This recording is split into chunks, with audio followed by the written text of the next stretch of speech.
that caught our eye.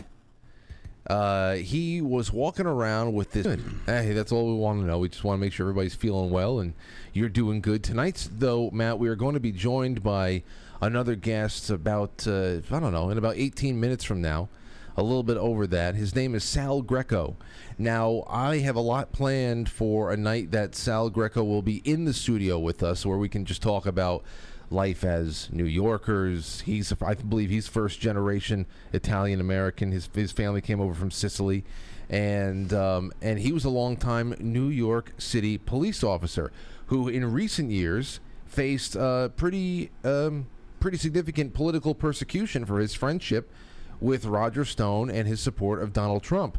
So now Sal resides in Florida, and that's where he's going to be zooming in from tonight, and he's got an exclusive on his ongoing face-off with Eric Adams' regime in New York City. But first, we're just going to give him the floor to really talk about what happened, to nutshell all this stuff, and we have about a half hour with him tonight. And there will be a longer, more, there'll be a longer thing that we do together in the coming weeks or months. We'll see when it is, but I think by the end of the summer we should have Sal in studio here in New York, and that'll be fun.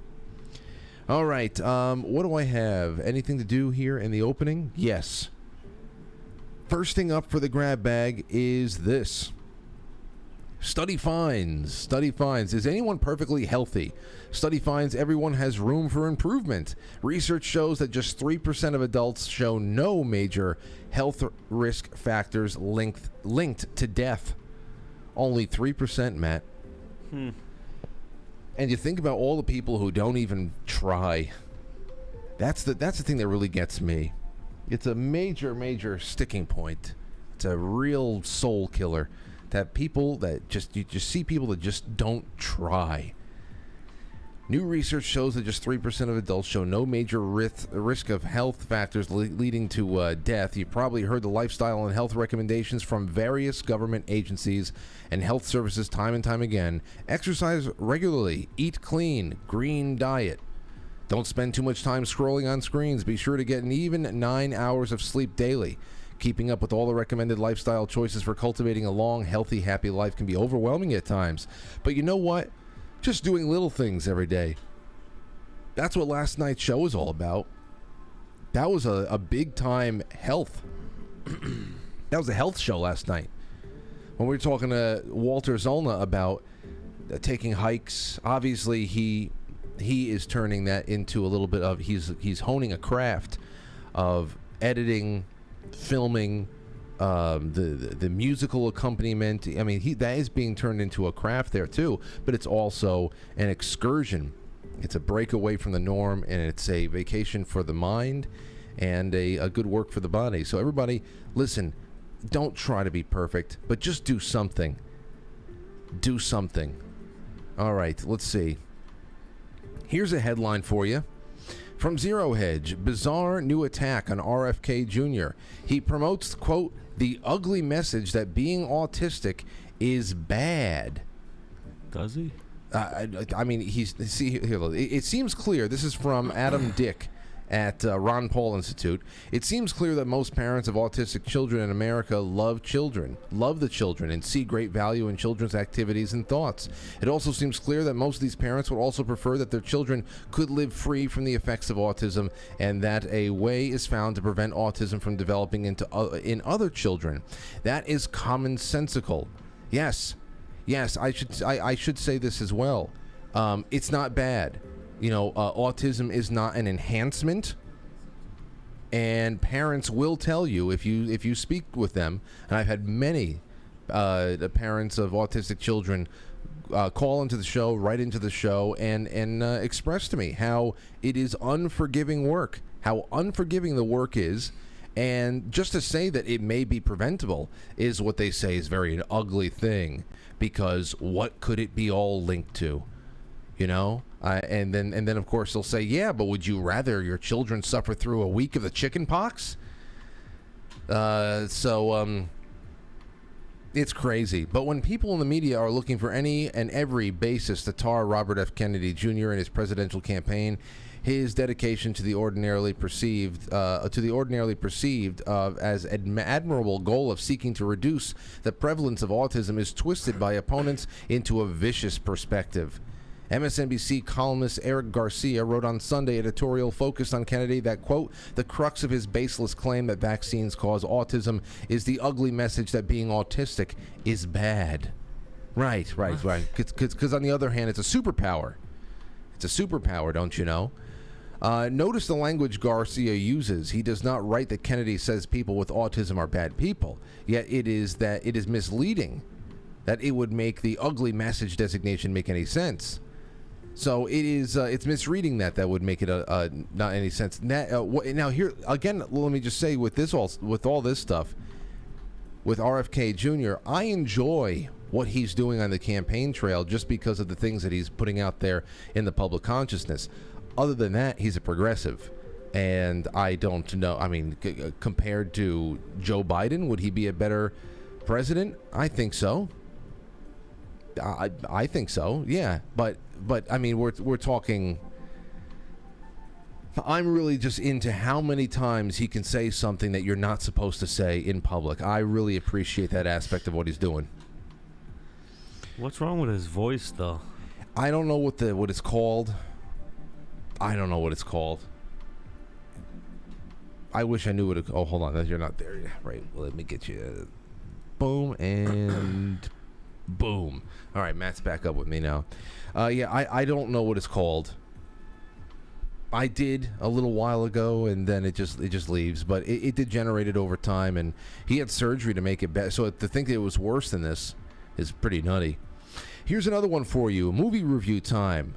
Now, this is from the Epoch Times. Sound of Freedom tops the box office on 4th of July opening day. A new human trafficking action film, that's Sound of Freedom, achieved the top spot at the box office in America on its opening day, the 4th of July, according to Box Office Mojo, a website that tracks box office revenue. Sound of Freedom took the spot for the highest grossing film on July 4th at $14.24 million. In the second spot was Indiana Jones and the Dial of Destiny, which opened on June 30th at $11.7 million. And in third was Elemental at 2.8. Elemental is one of those Disney films that's tanking. Along with Indiana Jones, it's just being destroyed. And the fact that Sound of Freedom beat him out is making a lot of people upset, including Roger Friedman at Showbiz 411, who is as pathetic as they come. All he does is write about movies, and he gushes over the ones that he wants to be good, makes excuses for them. He is one of the biggest supporters and proponents of people seeing the brilliance and the really good storytelling and the concepts behind the Star Wars sequel by Disney, which actually had no concept and no story, no planning. They've admitted it on many times that they just bought Star Wars and they improvised and they tried to sell their same old message, the message that's killing all of their animated films, the message that's that has killed essentially Indiana Jones. But Roger Friedman, he's very upset. Listen to this review. Hollywood upset. Indiana Jones beaten at box office on July 4th by Christian film from small upstart outlier Utah-based movie company. That is a headline. That's a headline. And he's really, really upset about this all being very Christian-oriented, too. Indiana Jones and the Dial of Destiny, #1 for the weekend, was beaten by something. Sound of Freedom was beaten by something. Sound of Freedom, a Christian movie from a small, sketchy film company that doesn't actually say it's Christian. I guess it needs to put it all. I mean, you have to proclaim who you are before you write a film. I don't know, because of course their religion is all that is at the center of all their movies, which is why it's doing so bad. But Roger Friedman is a piece of shit. Sound of Freedom, which took in a shocking $14 million on its opening day, is said to be based on the actual events, although many question its veracity. It stars Jim Caviezel, the star of Mel Gibson's Passion of the Christ, and Eduardo of, I don't know how to say this guy's name, sorry, who is also listed as a producer. Eduardo long ago starred in a little indie film called Bella. You see, everything's little, everything is sketchy, everything is out there, everything is just I don't know, on the down low. It's deceptive. The veracity is being questioned. Bella won kudos on a festival circuit, so that means it's small and bullshit and shouldn't even be considered legitimate. He had little luck after that until he turned to faith-based filmmaking. See, it's all a grift, faith-based filmmaking. It's all a grift. This is the guy who was down on his luck until he realized that those stupid Christians would buy something from him, right? For a time, he was very close to Kathy Lee Gifford, who herself has made a career in that world after leaving the Today Show and moving to Nashville. The film was made in Columbia by Angel Studios, which is owned by the Harmon brothers and Benton Crane. They are members of the Church of Latter-day Saints. They have perfected the technology called Pay It Forward, in which people can buy tickets for others who don't have the funds to get their own. The Harmons tout themselves as viral marketing experts who have produced other top ads for companies such as Squatty Potty, Fiberfix, Aura Brush, etc. On Rotten Tomatoes, The Sound of Freedom has a high score of 88% from 18 reviewers. Only one on Variety is listed as a top critic, and he liked it. The Harmon's expertise in marketing paid off on Tuesday with $14 million in sales using crowdfunding, according to one report. Angel Studios has 50,000 individual investors and over $100 million worth in original content, including 12 titles in production. But it's not all a bed of roses. According to Wikipedia, in 2016, the Harmon's original company, VidAngel, was sued by several major Hollywood studios for copyright violations. Oh man, they're copyright violators. They're a bunch of con artists. They're Christian grifters. And now down to the true story. The true story in The Sound of Freedom, and of course true story in quotations, is about Tim Ballard, the founder of Operation Underground Railroad, an anti-human trafficking activist. According to TechBuzz, Sound of Freedom depicts actual events involving Tim Ballard's decision to quit his government job in Homeland Security to rescue a little girl from sex traffickers in the Colombian jungle. In the process, Ballard, played by Caviezel, ended up saving 123 people, 55 of those who were children, from one mission alone. Let's see here. Mira Sorvino and Bill Camp, who are not identified as Christian actors, co-star. Who are not identified as Christian actor. What is the? How? I don't know. I mean, this is what makes the movie religious. I don't get it. Because the guy that played Jesus is in it, and of course the guy, the character has faith. The character identifies children as children of God, and how you don't sell. They're not for sale. That this kind of transacting in human life is an affront to all that is holy. You know, things like that, you don't mention that. You don't mention that. That smacks of the pulpit. These people, and all they do is push religion. Is the story true? Asks dumbass Roger Friedman. That's a matter of debate. The organization Hour has been accused of being involved with QAnon, a series of articles on Vice News, according to a series of articles. So it's involved with QAnon. It's QAnon adjacent. The organization denies it, but there's plenty of reading. You can go down a rabbit hole on the subject of Ballard and his background. Here's the last sentence that he puts out there. This salty bastard who really nobody would read his shit if it wasn't constantly pinned to the top of Drudge Report. The main thing here, though, is that the Harmons and Crane upset the normal course of events on Tuesday. Indiana Jones is already on shaky ground financially with a poor marketing plan that has backfired. It's not a poor marketing plan. It was destroyed by every film critic audience that saw it in previews, destroyed it.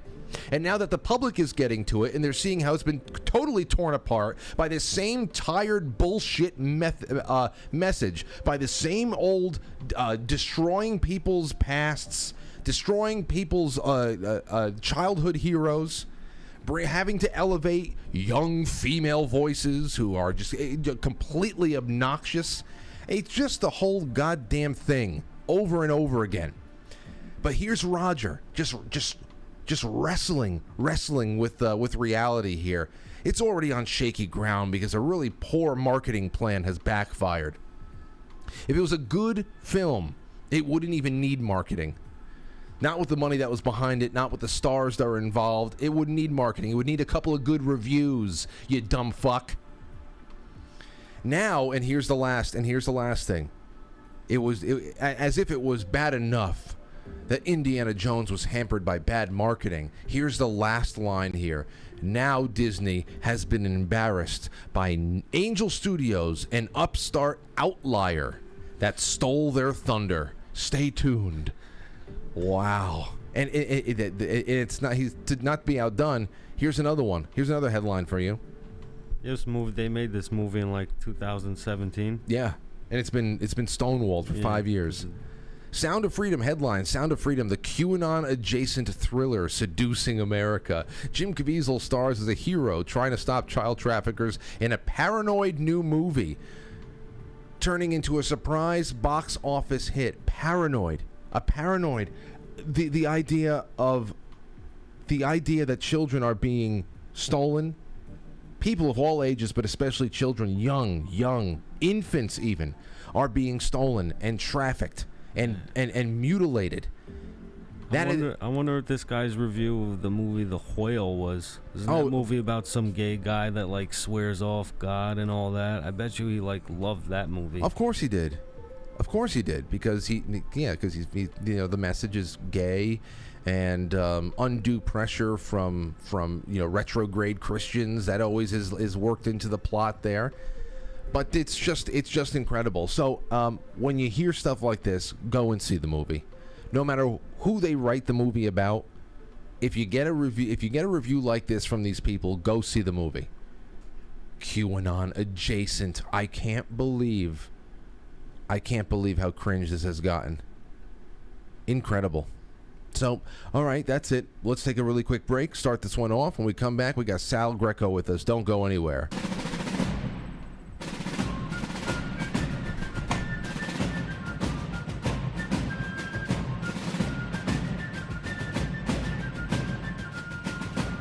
You let one ant stand up to us, then they all might stand up. Those puny little ants outnumber us 100 to 1. And if they ever figure that out, there goes our way of life. It's not about food. It's about keeping those ants in line. That's why we're going back. Does anybody else want to stay? Let's roll! On this Friday night. Now, like I said before, Sal Greco is a New York native, first generation family. Oh, we have a lot in common, don't we? We have a lot in common over here. And now we're live, and I can't wait to bring Sal on. Can't wait to have Sal in the studio one day. That is coming, right, Sal? Frank, it will be coming. I promise. Oh, I just want to say up front, welcome Sal Greco to the show. I want to say up front, I have a lot of stuff that has been set aside for us, but for tonight, I want to talk about New York. I want to just talk New York. I want to talk family roots. I want to talk tales from the NYPD. But for tonight. Yeah. How about you give, because it's the first time everybody on this audience may be learning about you or listening to you speak, can you give everybody a synopsis of your story, your time in the New York Police Department, the political persecution you suffered the last couple of years, and then we'll go into what's going on today. You got it, Frank. So first of all, it's an honor to be here on this show. I've been a fan of yours from afar. Obviously, there has been a lot going on with me, and I like to tell everybody my story. So.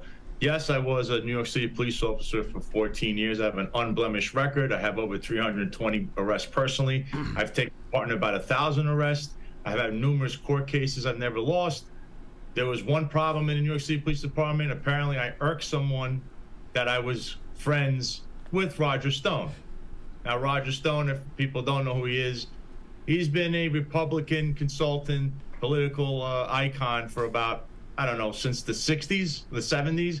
He's advised at least the last 5 Republican presidents at one point or another. And of course, he's a very close friend and advisor to the one and only President Donald Trump. This factored into this witch hunt that they did on me. Lasted 19 months. I went through 2 interrogations. I went through them following me around like I was Juan Pablo Escobar. They basically destroyed my name. They smeared me. I had to go through a Soviet-style show trial, which was an administrative trial, where they railroaded me, found me guilty of everything, despite the fact that we found out that they used Fugazi subpoenas and they accessed sealed records in violation of a court order, which the judge today that ruled against the NYPD and actually ruled against Eric Adams in a separate case, Judge Frank, was the one that reinforced the court order. It's just funny how things are working out in the world. It is right there. Let me jump in there real quick. Now, where did this start? When did? Because obviously, when did you strike up your relationship with? It's one thing to be a supporter of Donald Trump. It's another thing to actually know personally Roger Stone. How did you strike up that relationship? And when did the problems for you start? Did the NYPD see you out in public together at a rally? So talk about that first. Well, I became friends with him in I think it was sometime mid 2018. It was actually off of Instagram.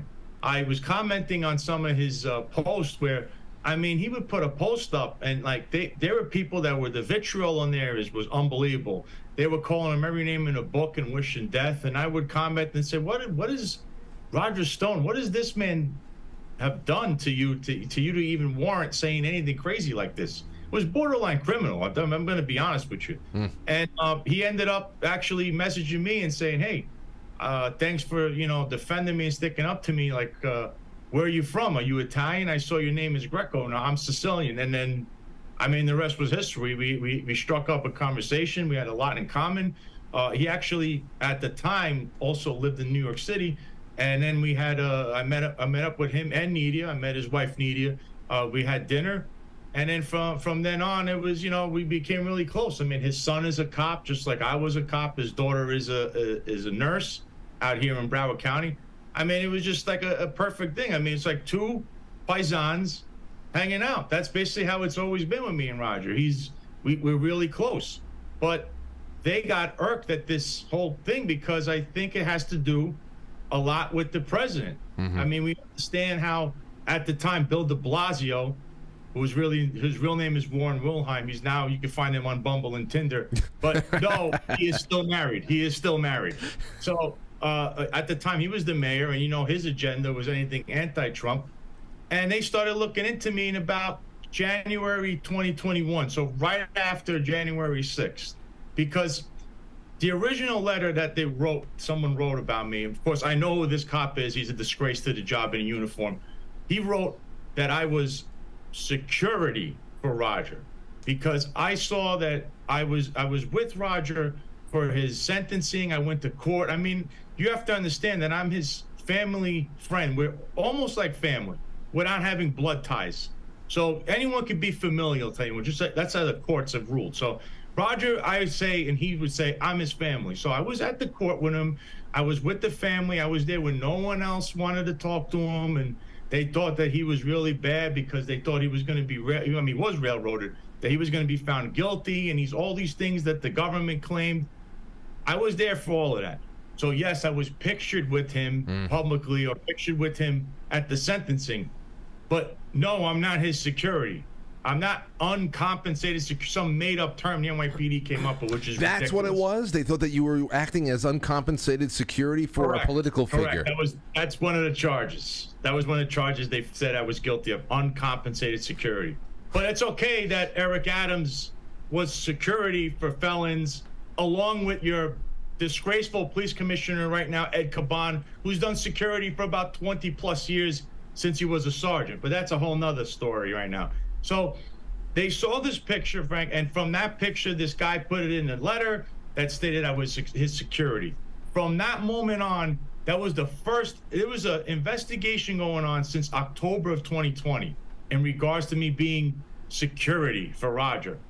Then a secondary letter came in after January 6th, and it stated that I wanted a civil war in this country, whatever that means, with pictures from the internet from the last couple of years of anything public with me and Roger.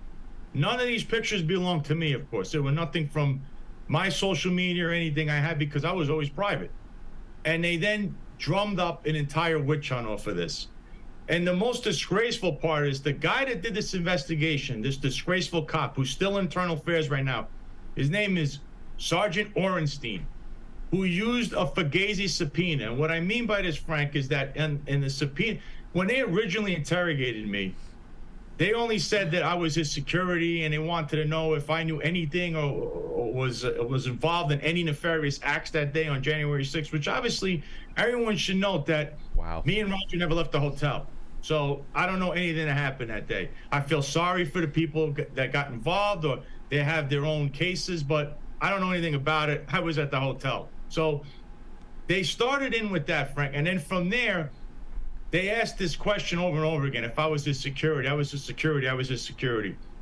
So then the second investigation, what he did, this clown did, Orenstein, he used an administrative procedure because the case was criminal. But the only person he had spoken to, which is somebody that did security apparently around that day, told them that I was not involved in anything and I was a class act. So they never had any substantial fact or any point where they could say, okay, here's a suspicion that Sal Greco did anything criminal or Roger. They just went on, we have to get this guy somehow. So they made an administrative subpoena. So they made the case criminal, likely to end criminal, and then they changed it, which you cannot do. So that's your first misstep. Second misstep is they used this administrative subpoena. So what they did was another person that they saw me pictured with that's also friends with Roger and works for Roger, they used this person's record. Now, their record is sealed. Apparently, they had a case many years ago, long before I ever knew them, and they accessed this because in my file, this person's mugshot, it was in my case in the courtroom, which is illegal because there's a state law, and as I just stated with Judge Frank stated, he violated the court order. You cannot access sealed records and use them in an administrative subpoena, pictures, any kind of documents. You must go to a real judge, not an NYPD commissioner trial kind of judge, which is what they did. The whole thing is illegal. So you don't even have a secondary interrogation with me. You shouldn't have anything. You have nothing. So they access the sealed records to then get the Fugazi administrative subpoena. And why? Mr. Orenstein put on there that I was involved in narcotics. Narcotics. Where did narcotics come from, Frank? I never touched a drug in my life. They never dole tested me. And then at the trial, the best part of the trial was when my lawyer finally stood up and said, well, Mr. Orenstein, you wrote narcotics. Did you ever suspect Mr. Greco of narcotics use? He said no. So did you ever dole test Mr. Greco for narcotics? He also said no. So then what was the basis of narcotics? Oh, it's this person was arrested for this 12 years ago. So now but you can't do this, you understand? So, and this piece of garbage, by the way, who perjured himself right there, is in a separate case, Frank, with two other officers, the Nieves brothers, they're called. What he did in their trial was he arrested them and said that they were in a prostitution ring. So the prostitution ring, what he was stating illegally, he was wiretapping them. And you know, when you wiretap someone, Frank, you only have a certain amount of time. You can't just listen in the whole time what she was doing. And then he stated that they were ordering prostitutes, when in reality, what they were saying is they spoke Spanish was, we would like to hire a dancer for a party, a birthday party. They were found not guilty at the trial. They were given their jobs back. Mr. Orenstein perjured himself again. So that's 2 times. Now, Frank, my friend was charged with lying to Congress about Russian collusion that never existed, and they sent 29 people to his house. When are 29 federal agents showing up to Mr. Orenstein's house because he perjured himself not once but twice? Well, he's now working for the NYPD right now, and he's obviously part of the club. We see anybody who's paying attention to what goes on in New York, even whether it be the boroughs or whether it be just this intense obsession by the Attorney General herself. I mean, it's all over the place. Whether it be the DA or the Attorney General of the state, it's just we see it. So that when I learn about this Orenstein character, that it's not only just something that they're willing to do, to go out on a limb and actually do something so blatantly out of order and out of line and imaginary, but the fact that they are willing to do it time and time again. Who are they carrying water for? I mean, somebody can only act like this if they know that they're being protected somewhere up the line. Very clearly. That's what I would assume, because, Frank, it's not once but twice. He's in two separate cases as the middleman. He's the focus point here, because without him, there is no investigation. So when I was terminated in August, I ended up, filing a lawsuit against the city of New York and the NYPD. Now, remember, this is the real reason they terminated me. They used this draconian patrol guide procedure, okay, and that's what we all have to follow. The police commissioner included, Mr. Edwin Caban, if you're listening. Okay, so this rule states you cannot knowingly associate with someone who's reasonably believed to engaged in or likely to have engaged in criminal activity. Wrongfully and knowingly. Those were the two words used, okay? So they're stating that because I'm friends with Roger and he has a record because he was, arrested and then pardoned or whatever the case is, that I can't, be associating with him is why I was terminated. This is now funny, Frank, because a few months ago, you remember when Cardi B was invited to the police academy? Yes. You remember that at the time, Police Commissioner Sewell she stated to the Daily News, I have no idea about any of this. I didn't approve this. So right there, you sort of break down in structure. You're beginning to see the cracks in the foundation. The NYPD, Frank, is run by one thing. Rank and structure. The police commissioner, then is the first deputy commissioner, then is the chief of department. I mean, it's a structure. The police commissioner not knowing about this or not having a say in this is already a red flag. Then Mayor Eric Adams, who was a former police captain, spent 22 years in the police department. He himself, who admitted in an article and in his own book that he was security for convicted felon Mike Tyson and Louis Farrakhan. So he violated the same rule that I violated, and apparently this is behind closed doors, a disciplinary procedure. I don't even know if he lost any days. We understand that there weren't any days lost, but now that's not what I'm hearing. You can out there, folks, ask for a FOIA request on this, and then if they don't want to give you his record, you can sue the NYPD. Anyone in the media could do this right now. So Eric Adams, we're going to put that point aside. He went up there right after this, and he had a press conference. And what did he state, Frank? He said, well, Cardi B, we don't discard people. That was the first thing. And then he had no problem. He said that she was invited to the police academy. She was invited. So you knowingly invited a criminal. She's a convicted criminal, a known gang member, and she's very adversarial to the police department. She's the perfect example of not only the wrongfully knowingly associated with someone likely to engage in criminal activity, she's also a gang member, which is the next section underneath there in a patrol guide that you can't associate with a gang member. So 400 plus recruits plus everyone in the building was taking pictures. They're all hobnobbing with her. They're all over the Twitter. They're all over Facebook. But you terminated me and saying that I should be terminated in my continued relationship, friendship, and family friendship with Roger Stone is detrimental to the police department if I'm continued to be an employee. But everybody that was in part of that Cardi B incident, no one was terminated. So they now put a second motion to dismiss and wrote that this was a bizarrely claimed this. But Frank, I have the exhibits. There's Eric Adams' testimony and what he said in his press conference, and Commissioner Sewell at the time, when she said she has no idea about any of this, and we don't discard people and all that other stuff Eric said. They said there's a court order. Where is it, Frank? Where's the court order? She was there for community service. Have you ever heard of community service for convicted criminals coming to the police academy? That's a first for me. I've never heard that in my life. Especially for photo ops. If somebody does community service, they're usually at a soup kitchen or something like that. Yeah. They're not taking pictures with new cadets.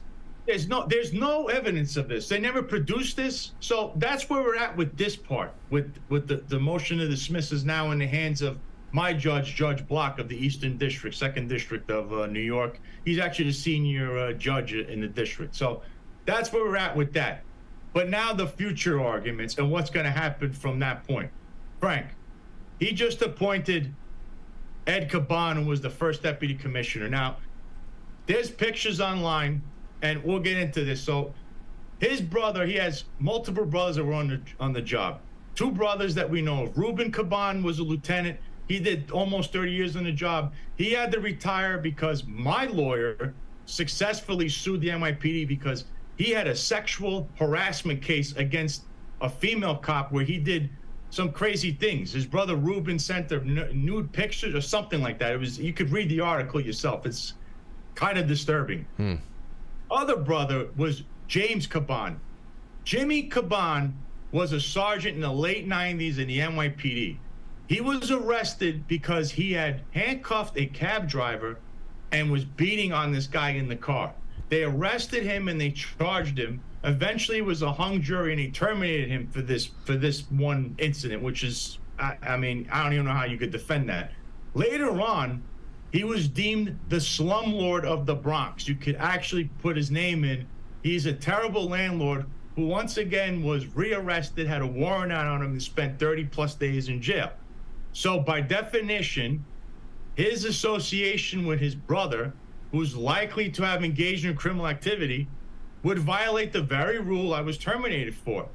Now, we're going to go into another picture. There's a picture of Mr. Caban and his brother and Eric Adams, and then with another member. This is the first time you're going to hear this guy's name, Jimmy Rodriguez Jr.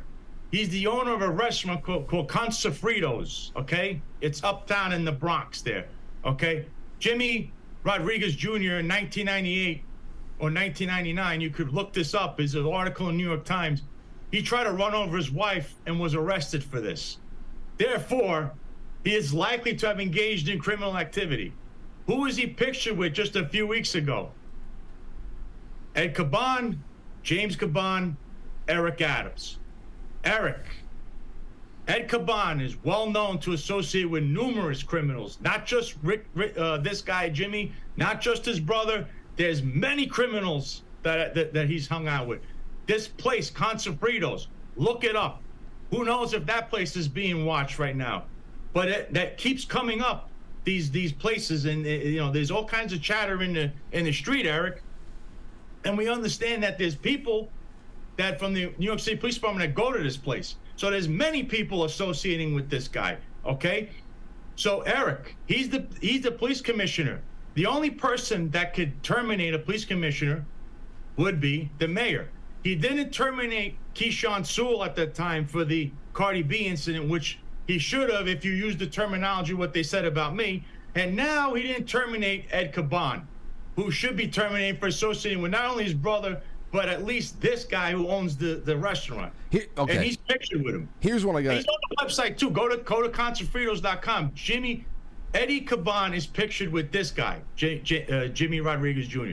Now, this stinks. It stinks to high heaven. And what you are painting right now is it's obvious. You know, the double to call it a double standard is ridiculous. Obviously, it's political, but it's also very personal. Because my question is, what threat prior to you owning this situation, going public with it, and being very forthright about how you were being politically targeted after so many years of upstanding service and all that, and all the your record speaks for itself. But what kind of a threat were you that you could not exist? You could not be allowed to even exist, to remain a New York City police officer working toward retirement and also have a friendship with Roger Stone. Why did you need to be destroyed? That's the real question. I don't know. It's incredible to see the kind of glee or satisfaction that maybe it is just taken from that. Is that a shot across the bow to anybody around you? For example, let me ask you this: when we were watching the entire world struggle through lockdowns and all this heavy-handed government action during 2020, I'll say, the one thing that we were noticing is that there was a lot of the police departments around the country really were taking a beating. This is around the time that people who wanted to follow the law, who thought that there was a really deadly virus running around, they wanted to stay well and stay away from it, they stayed inside. But then also there was a criminal element that was encouraged to go out, that was encouraged to run amok. And then when it was time for, you would hope, law enforcement to come in and crack down on the crime that was running rampant, many of them were neutered. They were forced to kneel. They were forced to really subjugate themselves to a criminal class. And I wonder if this was some kind of a suppressive way to make sure that there were no free thinkers that were inside of the New York City Police Department and elsewhere that would ever consider declaring their independence from what was obviously a very damaging orthodoxy. Well, Frank, you actually mentioned this. I was actually in some of those riots. I was working at the time in uniform. And I mean, listen, I wish you could, I mean, you might be able to FOIA request even the radio transmission. Very clearly, we were told to do not do anything. Do not make a move on anyone unless the guys basically take a swing at a cop. If they break into the stores, you don't do anything. Jeez. A lot of this was going on during that. I mean, I watched these guys on 2-9 on 3-1 and 6th Avenue, Avenue Americas. There's a store there. I forgot the name of it. I don't know if it's Century 21 or something like that. A bunch of these people that were protesting, obviously they weren't protesting. You had the agitators in the crowd, jumped in, broke the glass, went in there, stole whatever they could, and ran out. And the security guards came running over to us, and everybody says, there's nothing we could do. We'll take a report. And they had a little team of guys go there, detectives, whatever, and he took a report. When we could have stopped them running, but they told us, do not make any moves. And at the time, Bill de Blasio was your mayor. So he had a little bit, it looks like, of an agenda at that time during the riots. And if you compare the two things from those riots and what happened to later on, you know, terminating me for this Fugazi rule of you can't hang out with someone who's likely or has or something in their past. I mean, it's like it got two different standards. We're being told, stand down, don't touch these people that are committing crimes. But you know, if you name Donald Trump, we're gonna go back and try charging you 38 charges, I believe it was, in Manhattan, for something that's not even a crime. There's no crime defined in it. Do you understand what you're dealing with? Oh, absolutely. That's what we're dealing with. Let me ask you this: what about people? Because it's one thing to start with the whatever kind of a target like Donald Trump. He's the lightning rod, and then you have secondary figures like Roger Stone. He's been made an example of in the media. I mean, I remember where I was when CNN essentially raided his house in January of 2019 because we were out in California and the news broke. But then there are people like you who are just everyday Americans who are working honest jobs, and you're not really out there to be an attention grabber. You just want to do your thing and live your life and enjoy your family. But through association, you're made into another kind of an example. What about people who associated with you? Are there any other people who have been investigated or looked into, especially in the police force, who were close with you on account of your now known associations with Trump-linked figures? I've heard of other cops being investigated for, they had a picture with the president at one point, or they may have said something on a Facebook post and someone gets offended. That's your problem. Everybody, when you're leading with your feelings, we have a problem. And there's guilt by association campaign that still goes on today. But meanwhile, don't look at Eric Adams because all of his friends are guilty. What would you say about him? I mean, the guy's in a documentary about a gang called the Supreme Team, okay? And going into this, okay, just mentioning that, Frank, there's two guys that are shady figures in his administration that right now happen to work on the 6th floor of One Police Plaza. Timothy Pearson, who, if you check this guy out, he was in the NYPD. I understand he was in 9/11 and everything, but he had to retire. He left in bad standing. People should look into that. He tried to reapply for his gun permit, I believe sometime in January or February, and was denied. This guy is the deputy to the deputy mayor of public safety. That figure being Philip Banks III. Who is Philip Banks III, you ask? He was the chief of department of the NYPD. And if you do remember, he was the chief that left in a puff of smoke because when Bill de Blasio was being investigated along with a couple of his donors and many other cops that went on some plane ride or something to Vegas and Philip Banks' name came up, he left in a puff of smoke. And then what happens? In the documents, he's an unindicted co-conspirator. All the notes from the FBI, they had him basically selling his office for personal gain. That's what he would have been found, charged with, but somehow he's just an unindicted co-conspirator. So once again, Frank, is he not likely to have engaged in criminal activity? Timothy Pearson doesn't have a good guy letter. Why does he not have the good guy letter? Why did he leave the department in bad standing? He doesn't have a firearm. A guy named Corey Pegues, who made it his whole career, he was a part of the Supreme Team gang.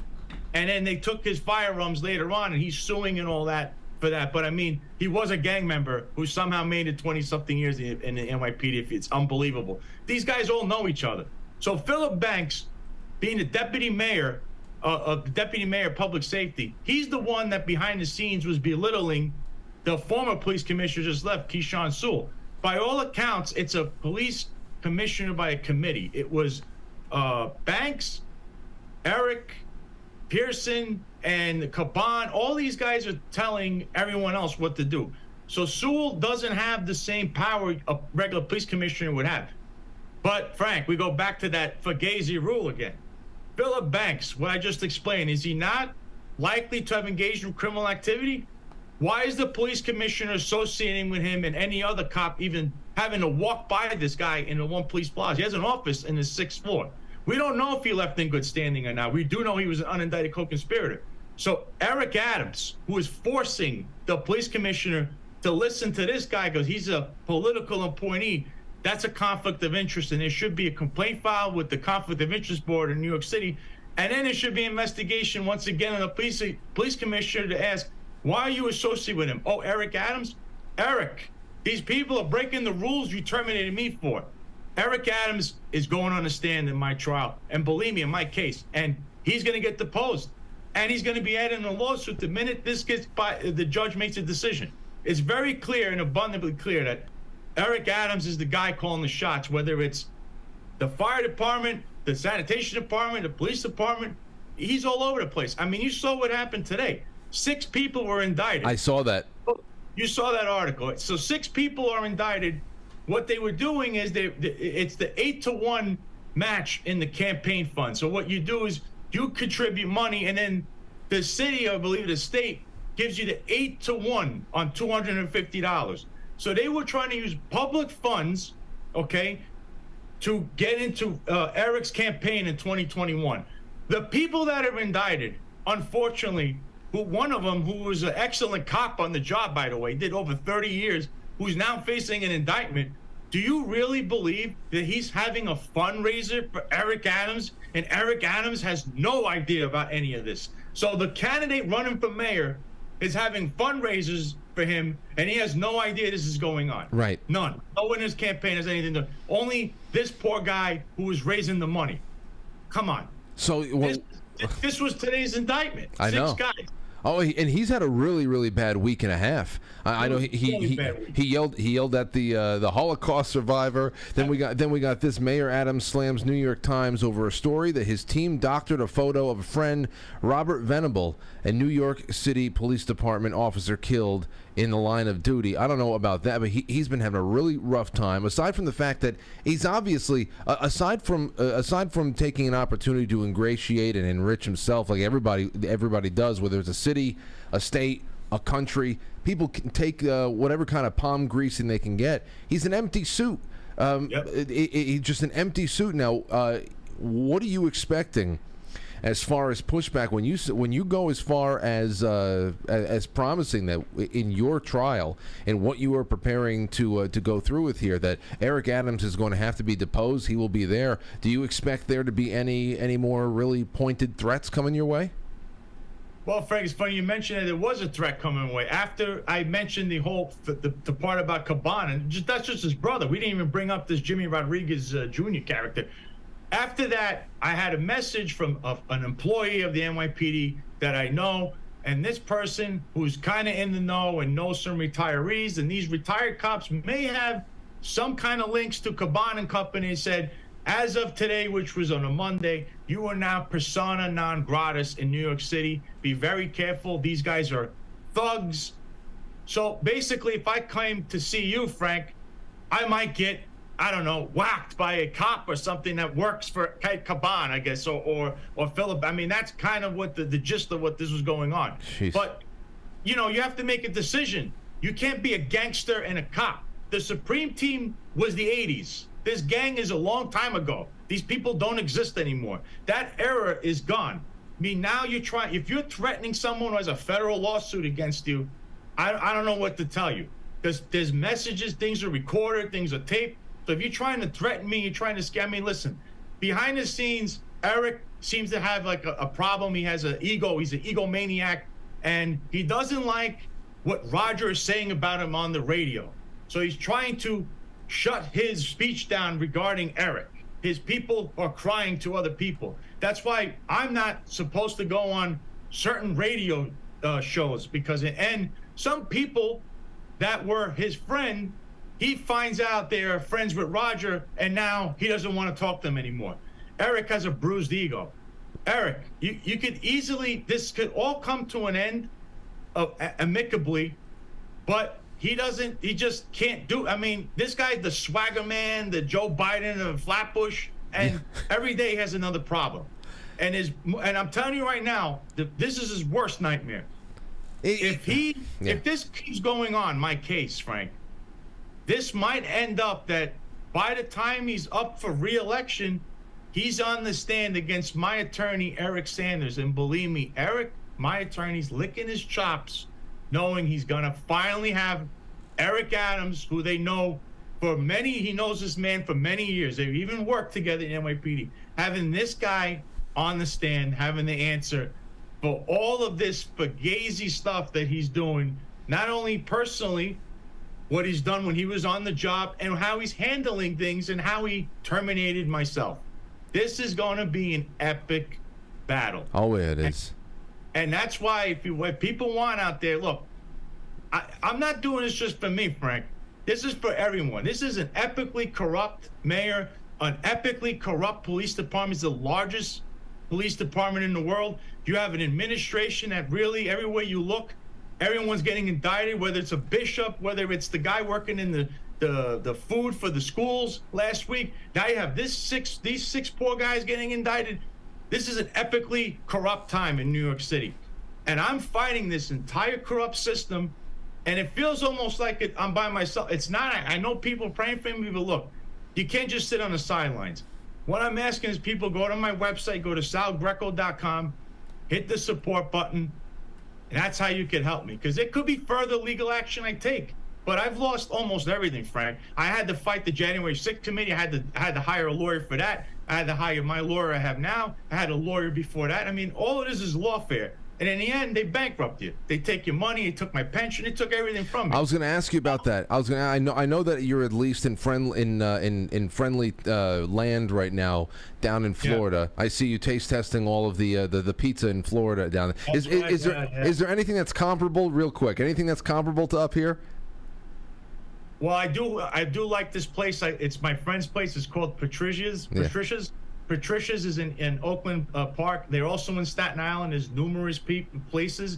They're also relatives of the pizzeria called Patsy's. So it's a New York collection. It's a New York a theme because it's the same family. So a little bit of New York is down here in Florida. So that's the place to eat for me down here in Fort Lauderdale. That's it's a joke among my family that Florida is an elephant burial ground. It's where all the New Yorkers go when it's time to retire and whatever. But now people are going down a lot earlier, and so I was wondering, at least you have been removed somewhat from this really hostile territory over here, and you're at least spending quality time in Florida. But what about your pension? What are you doing to subsist? Because you were working, you had a career ahead of you, and then all of a sudden this crucifixion. Yeah, but that's what it is, Frank. So that's what it is. So the people can go to my website to help me hit the support button. Because look, I'm taking on Eric Adams. even if people want to sit, if you want to sit on the sidelines, you could contribute, and now you're in the battle with this guy. I know a lot of people don't like him. Look, I can't get a job for me, Frank. It's hard. On a resume, you have to explain why you terminate all this stuff. Even with a full security license, you have a right to carry a firearm down here. I still have to explain how this happened. And then there are numerous newspaper articles, whether they're good or bad, all about myself. So, and then let's say I did get a job again, Frank, I'm working for a police department. What can happen there? Someone could recognize you. Someone can make a complaint. Someone could try to sue. Hey, isn't that Roger Stone's guy? Isn't that Trump guy? So, I mean, your life is altered forever. And the only way to go forward, I believe, is to try to do something on your own or try to do something for yourself, you know? Yeah. So that's what I'm trying to do. It's not that easy. I mean, Florida, economy-wise, Florida is not the economy that like New York would have, unfortunately. Of course, it's a little better here. You know, we have a better quality of life, we'll say. We do have a Fugazi governor, the Florida Fugazi, Ron DeSantis, who's completely abandoned Florida with his Fugazi campaign of president, which he'll never win, by the way. Right. But you put all those facts apart. Being down here, it's definitely a better quality of life. You got more clarity in your head. You meet better people. I like to say, you know, the people you meet here, everyone's very cheerful, versus New York, where everyone's miserable because you have Eric Adams running the show and he's epically corrupt at this point. So, I mean, so people, you can go, you help me out. Anything you do helps me in my fight. It's not just my fight, it's everyone's fight. And I'm just asking, look, if you can't do that, folks, least you could do is pray for me, because that's really been a monumental change in my case. Everything that's happened just doesn't happen on its own. I believe it's people that are just praying for justice, praying for the right thing, because that's all I could do at this point. Yeah. I could just want my name back. I want my good name back. I want, you know, at least to be in good standing, because I didn't even do anything criminal to deserve this, to get launched out of a department where I had a perfect record, Frank. Not only that, distinct to that, you know, because with all my activity, there was nothing there. I mean, look up Ed Caban's record or his brother, you're going to say, oh my God, what do these guys do? And there's more that they're hiding, by the way. Which people, you can file a FOIA request. Anyone out there in the media. FOIA request the Cabans, FOIA request banks, FOIA request peers. And then you might see some things that are unflattering, so to speak. Things that people, the NYPD likes to hide things behind closed doors. If you want to take a look at this, just throwing it out there. I'm sure there's going to be a lot of people who will, and you're definitely going to have our prayers. And I can't wait to talk with you again. I feel like we're just going to fall right in and have a good time whenever you do. Plenty more when I get there. If they don't try to whack me on my way to New York. No, well, like I said, when you come on, it will not be promoted. It'll be completely unannounced. You'll show up that night, we'll go live, and suddenly you're here, and then we can get the word out while we're live, and there nobody will even know you're in the state. But I will say this too, and I'm gonna see what I can do to support you myself, and I hope that you win, especially if at the end of it, the fact that there is $5 to $7 million that has been given to that has been, never was. Bullshit. What was she? An author or somebody that accused Trump of touching her in a furniture store somewhere? Carol, right? Yeah. A New York jury was able to give that faker $7 million. I hope you at least get your pension back out of this, Sal. And I'm going to make sure that salgreco.com is in the description of this episode afterwards. And if you need anything, give me a call, and I'm sure we'll talk soon. Anything you want to leave people with? I think I just want to say this, you know, the power of prayer works. You got to pray for justice. You got to pray for this country that's in shambles. You know, pray that, I don't know, if Eric Adams isn't, epically corrupt, at least pray the guy does the right decisions for New York City, because you guys are still up there, and I feel very bad for anyone who's in New York. And, you know, like I said, if you can at least help me out, go to salgreco.com, hit the support button. It'll go a long way and everything, because I'm fighting for everybody here, folks, not just for me.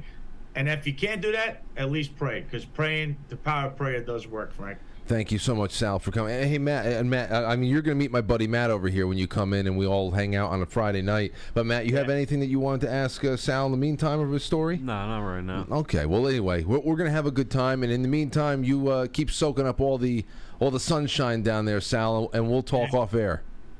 You got it, Frank. Thank you very much, and God bless you, and God bless the family. Same to you. I'll talk to you soon. There you go. That's Sal Greco, salgreco.com, ladies and gents. It's a little bit of what's been going on with him. And, we always talk about that. We always talk about that when we discuss any number of pee-filled water balloons that they throw in Donald Trump's direction. And the thing that you always have to try to remind yourself of is Donald Trump has the clout. He's got the bankroll, and he's got the resources to be able to weather these storms, at least for a time. They really want to try to be able to get past all of that and make him go away forever. But if they're able to do what they have done to Donald Trump in the last 7 to 8 years, what can they do to us? Sal is an example of what can be done to us. That's it right there. That's it right there. From striking up a casual relationship with Roger Stone, that's Sal Greco, salgreco.com, and he'll be on again soon. And that night we'll be talking about family. We'll be talking about New York. I'll ask him if he's ever been able to be on the field to do security of any World Series games at Yankee Stadium. We got to ask stuff like that. Anyway, it's 8:04. We're going to take a really quick break for intermission. When we come back, your calls, your super chats, and then some extras, including Babylon B, that woman who saw an alien on the plane, and yeah, a little bit on the Georgia Guidestones too, since it's been 1 year since its destruction. Don't go anywhere. It's intermission time, folks. Time out to press the like button. Thank you. Ladies and gentlemen.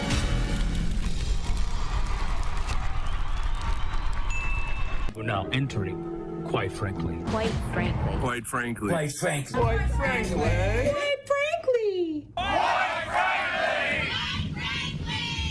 Quite frankly. Quite frankly. Quite frankly. Quite frankly. Quite frankly. Quite frankly. Quite frankly. Quite frankly. Quite frankly. Quite frankly. Quite frankly. We all support quite frankly. Not quite. Quite frankly. Let's go, Brandon. Quite frankly, in Roma, Italia. Quite frankly, you're going on Frank's show tonight? I want to get a Coke. Can I get a Coke? So everybody watch, quite frankly, with Frank.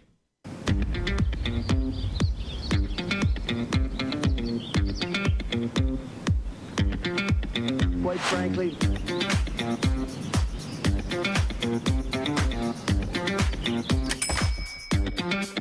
How dare you?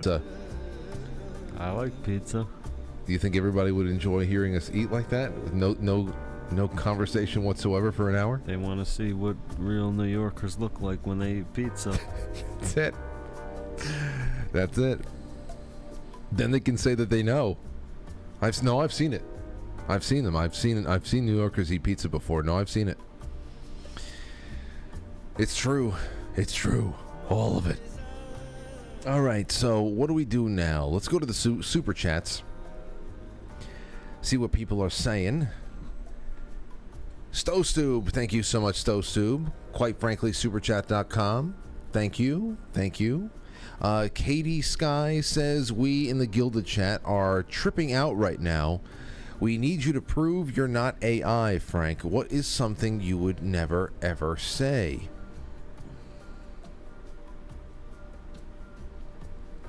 I don't know, Matt. What? I think there's only one word that AI wouldn't say. What's one word? Oh. That one. I don't know. You guys are going to have to figure it out in there. I might be AI. Let's go over to Rumble to see how people are doing over there. We have a couple of Rumble rants. NJSF says, on the Sound of Freedom naysayers, first they ignore you, then they laugh at you, then they fight you, and then you win. Well, this is not laughing. This is not laughing. This is the fight you, at least for Roger Friedman. They're beyond the laughing part. The QAnon adjacent stuff, I think that qualifies for then they fight you, because it's a smear, it's a fight, and then we see what goes on from there. But I would say really go ahead, because Roger Friedman, I should say, he followed that one up because he's so obsessive. He followed that one up with another blog of his, And he does a big expose on what the Pay It Forward was all about. That it was all free tickets. It wasn't free tickets. It was people who were buying tickets for those who didn't have the money or the means or whatever the hell's going on. It was people buying tickets for each other. Tickets were being bought. It's just anything, and just sad people. Shecky 2000 says Greco is talk show gold. Yes, I know. In the break, I went to go listen to Waiting Room by Fugazi, and I put it into the Gilded chat there. It's going to be good when he's in. You're telling me. Thank you so much for that. It's going to be good. It's going to be a good time. Tropical Rocket says they said the shit was inside close to where the VP parks her car. Is this to get Kamala out? What are you talking about? The cocaine? I don't know. They said it was inside close to where the VP parks her car. I had heard something about this morning. She went over, her and Hunter went to go do some key bumps. Hunter dropped it near her car. Did you see the video of Hunter the other day? I did. Now, he's all hopped up on cocaine. Listen, the way that he was acting, no doubt, it was a body that was on a ride. He was on a ride, no doubt about it. Now, when he walks behind Jill, and it kind of looks like he goes to, just do a coke check by his nose or something like that. I don't know. You can't see it, but there's no reason why people should be disparaged from speculating. It's just incredible. Everybody, you owe the Bidens an apology. For what? You know how I have seen Hunter Biden's dick more than I've seen my own in the last year. I haven't seen his dick pics. It's been all over. He's smoking crack with his dick out. It's all blurred and shit. And some of them are. And then, I mean, this is just for the fact that is so normal now. I've seen his crack pictures and his hooker pictures and his underage girl pictures. To think that's the least of it, too. And it's just to think that has been normal sights and sounds for the last however many years. I mean, we've got voicemails, we've got all these exchange. It's just incredible. And so for people on that run interference for this kind of thing, that have the audacity to say, I think you all owe the Bidens a apology for even suggesting such a thing. Suggesting. I think that we are more than capable and allowed to suggest such a thing. Thank you, Doug Simmy. Thank you, Sean Joe. Rook Castle says, I'm surprised Sounds of Freedom isn't Trump's fault yet. I saw it on Wednesday, took 3 teenage girls in tow. Yeah, I think it's important for everybody to just to understand. Rook Castle says, Sal sounds like King's little cousin. Well, King was not born in, he's not a Staten Island guy. Oh, King's trying to call in right now. We'll take him in just a second. Thank you, Sean Joe. Thank you, Robert Sarnes. Thank you, Tempo. Let's see what he has to say. Where's King from? New Jersey? No. I thought he was from Bergen County. Hey, King, where are you from originally? Do you want to tell people where in New York City you were born? Hello? Hey, King, you hear me? Oh, yeah, now I can. I'm sorry. Do you want to tell people were wondering where you were born in New York City, if it was where Sal was? I was born in Brooklyn. Yeah. And raised in the Bronx. So. But the reason I called, and it's not to pat myself on the back, but I went to Sal Greco's website and bought one of his T-shirts that said Sal Greco did nothing wrong. And I will be wearing that to work. Now, I'm not trying to crap on nobody's religion or his. I mean, he said if you can't donate prayers, and that's all well and good, but let's actually do something to help this guy. He's lost everything. If you go to his website, you can donate as little as $10. We got to take care of our own. We got to support our own. This man's in a tight spot. So as soon as I heard his story, I went immediately to his website and bought one of his shirts. And I would encourage others, maybe not buy a shirt, but if you can spare $10, help the fucking guy out. I'm with you on that one. I plan on going checking out the website. Maybe you and I. Well, I'm sorry, I didn't mean to interrupt you guys. If we ever hit up a Yankee game again, we should just go with our Sal Greco shirts on. Absolutely. All of us. I'm encouraging the audience because, you know, they do it to him. This is all going to snowball if we don't support good people. We have to support good people. If we don't support good people, it's going to get worse, but good people have to rally around and support each other.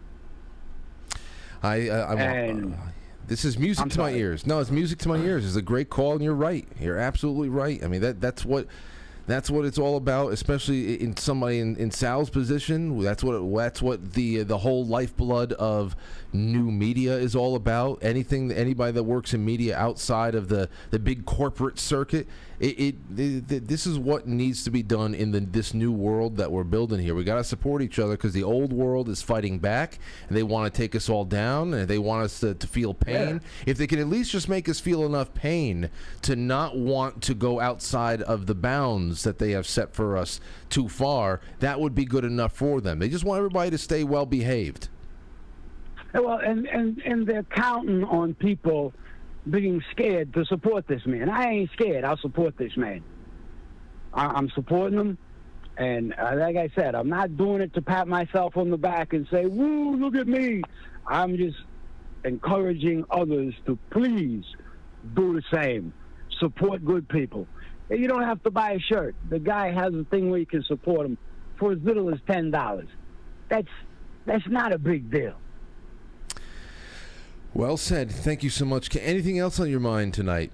No, sir. That's all. I just wanted to call in to show my support for Sal. Okay. Hey, you know what? I don't know when he's going to be coming in, but when I do know, maybe I'll have a couple of weeks ahead of time. Maybe I'll have a couple of weeks' notice. And if I do, I'll let you know, because if there's any chance you could come in here, it could be we four. Oh, that would be beautiful. I would love that. I would love to meet the man because, in my opinion, the man's a hero. In my opinion. All right. And he's got balls, and I respect him. Well, you have yourself a good night, King. Thanks for being the first call. Thanks, you, sir. You too. All right. There you go. Look at that. Look at that. All right, let's take some more calls. It's not 595. 200 914-200-0269. And there you go. Let's go to, I did all of the pilled. Robert Sarnes, Tempo 420. Great. No tips on looking at Rockfin. Everything's clear there. Wonderful people hanging out. But I just want to make sure that all the people are heard. I am going to draw.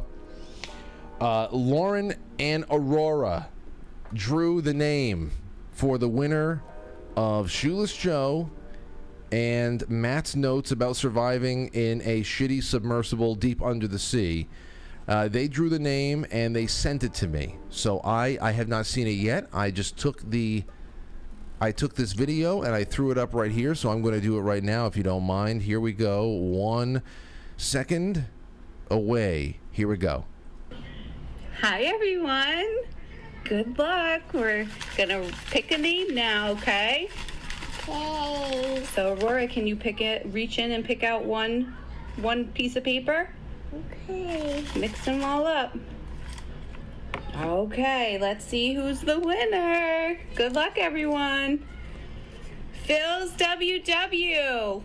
Congratulations. Can you say congratulations? Congratulations. Say have a good weekend. Have a good weekend. Bye, everybody. Phil's WW won this. I feel like Phil's won another book too. Well, Phil's, I'm beside myself. I'm happy for you to have won this wonderful package. And guess what? Today I put all of the Shoeless Joe sessions for the book club live on both the audio podcast that is on SoundCloud, and it probably gets shared around all over the place, but the entire playlist is on SoundCloud, and I have just made it public on YouTube as well. So now those of you who were not able to watch live can go and read it and have it be like you're reading along with the group whenever you want. It's all on demand. So congratulations, Phil's WW, Wonder Woman.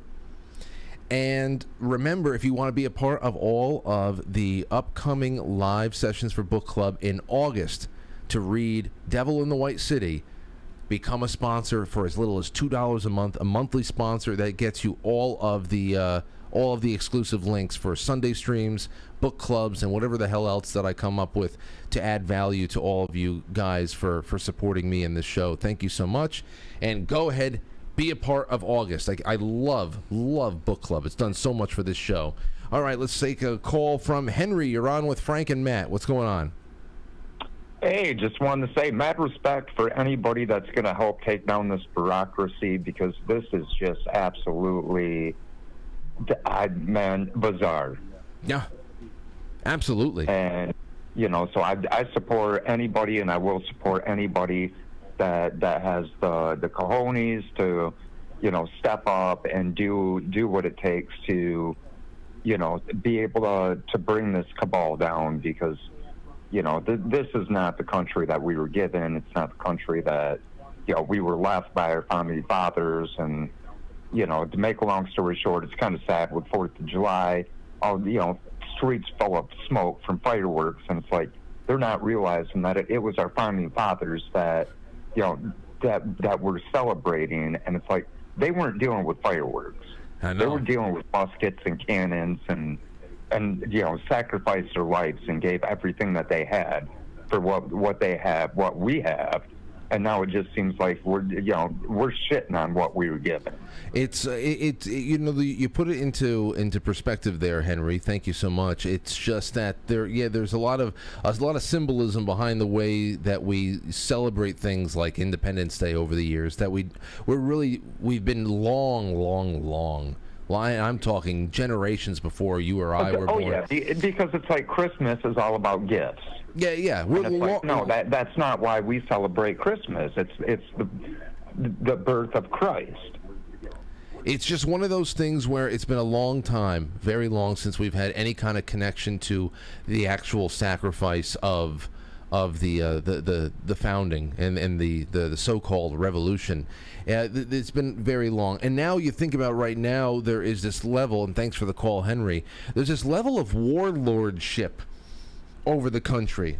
I know that you like the idea of a warlord from time to time. Yeah, I should be the warlord of the United States. But isn't that really what Sal is describing? When he describes a city that is run by people like that, who are really just, empty suits. They kick up to a higher boss somewhere, but they all have their brute squad. They all have their soldiers around them, and they're it's almost like they're dividing up their neighborhoods. They're dividing up their territory, and they're taking out anybody that sniffs of opposition. It's like Gotham City, bro. There's like the Penguin and the Riddler, and they all have their soldiers, and they're all controlling their own little thing. I know. And they all replace themselves. That's what I think about when Sal tells his story like that.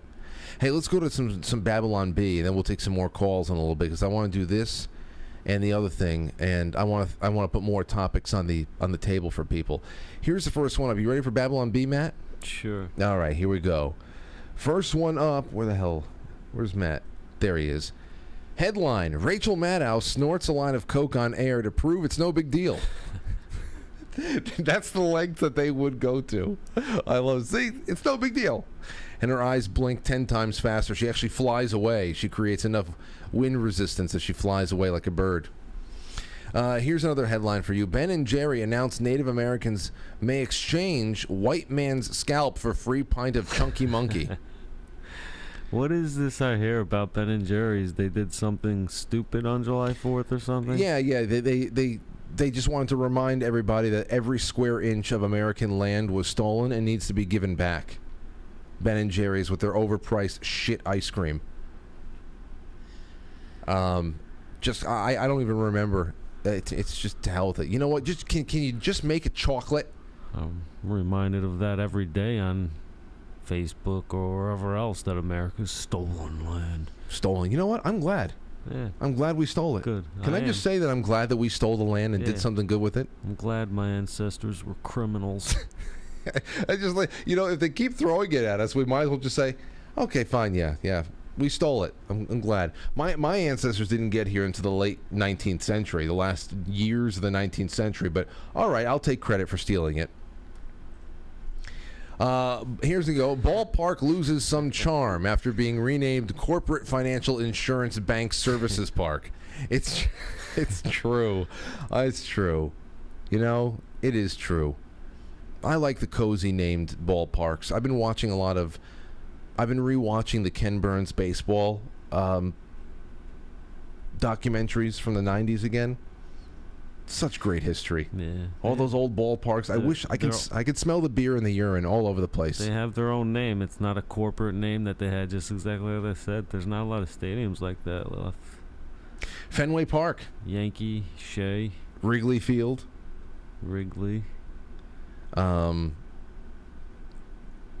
Oriole Park. Where the Wrigley, you said. There's Camden Yards. Is it still Camden? It's not. Yeah, it's Oriole Park at Camden Yards. Is it? I thought it was like PNC Bank Field or something. PNC is Pittsburgh. I believe that PNC is Pittsburgh.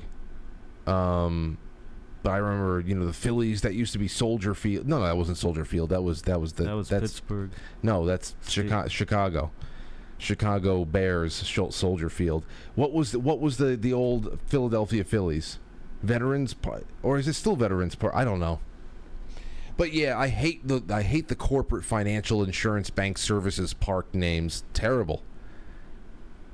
Here's another one for you. Headline: BlackRock confirms ESG on hold until they can come up with another name for it that nobody knows about.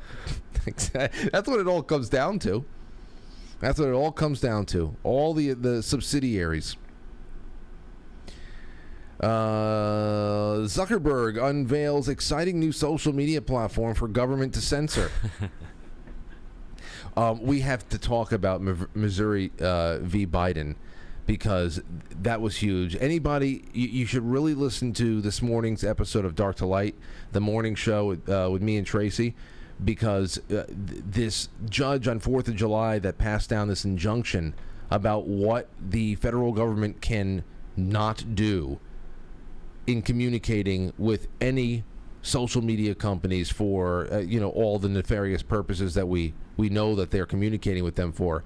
You got to go listen to that, and I have to do a big roundup show on, quite frankly, with Tracy, because she's been like the preeminent journalist on this subject. Really has been, and it's huge. It's a huge story. That's what this is in reference to. Well, in a way. Here's a headline: Conservatives running out of products and services to brand with the name Patriot. DC police say they may never discover who left bag of cocaine labeled property of H. Biden at the White House. I love how it's written like a third grader. Property of H. Biden. Please don't take my coke. Headline: Hunter Biden heads to Carowinds amusement park after hearing there's a crack on their roller coaster. You don't want to let any crack go to waste, especially if it's on a roller coaster. That'd be something. Now, this made everybody turn their heads for the majority of the week. It wasn't as grabby as the Titanic sub killing itself, but here is a woman. We had this woman that had this meltdown. Did you see this, Matt? I didn't see all of it, but I saw some of it, yeah. She had like a John Lithgow moment. A John Lithgow moment? Yeah. What do you mean? You ever seen The Twilight Zone? Oh. I thought that John Lithgow had an actual freak out. Well, yeah, that movie was actually, they were just filming a documentary about him, and he actually did have a freak out. That was the actual footage. They just knew that, this is good. We can use this. Here she is. There's the chick. She's in good shape. So I wonder what she was on. Now I don't know what I think about this. She said that drunk. She does sound drunk. Woman has epic meltdown over not real passenger on American Airlines flight. Says, I'm getting the F off. A woman aboard American Airlines flight caused quite the scene when she was caught on camera freaking out and heading for the exit over an apparent passenger she said was not real. The bizarre expletive-laden meltdown that went viral Monday reportedly occurred as the flight was preparing to depart Dallas-Fort Worth International Airport. I'm getting the F off, and there's a reason why I'm getting the F off, and everyone can either believe it or they cannot believe it, the woman yells as she paces to the front of the plane. I don't give two Fs, but I'm telling you right now, that mother effer back there is not real. She points to the rear of the plane, prompting other passengers. They all turn around, which I think is just hilarious, to the source of her concern. You can sit on this plane and you can die with them or not. I'm not going to, the woman adds before apparently leaving. The footage was first posted on TikTok. The original poster, according to Daily Mail, said the ordeal delayed the flight for roughly 3 hours as all passengers were forced to leave the plane before reboarding. That would piss me off and I would actually cancel my whole trip. I'm not doing this. I'm too freaked out. To hell with this. Now, I don't know where the hell I can play that. I should have gotten the clip. Hold on. Let's see if I can press play somewhere over here. Here, listen to this. Say whatever you want. I'm telling you, I'm getting the off, and there's a reason why I'm getting the off, and everyone can either believe it or they cannot believe it. I don't give two but I am telling you right now,